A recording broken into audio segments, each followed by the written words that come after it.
March 1971 এটা ছিল আমাদের ফাইনাল।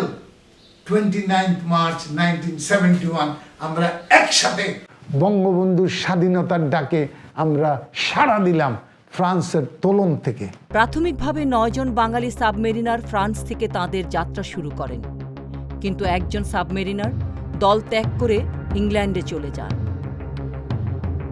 বাকি 8 জন বীর সাবমেরিনার হলেন গাজী মোহাম্মদ রহমতুল্লাহ, সৈয়দ মোহাম্মদ মোশাররফ হোসেন, আমানুল্লাহ শেখ, বদিউল আলম, আব্দুল ওয়াহেদ চৌধুরী, আহসানুল্লাহ, আব্দুর রকিব মিয়া ও আবেদুর রহমান।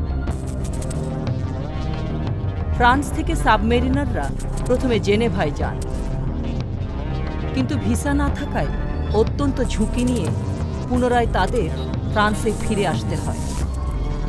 তবে মনোবল না হারিয়ে এই সাহসী যোদ্ধারা আবার নতুন করে দেশে ফেরার পরিকল্পনা করেন।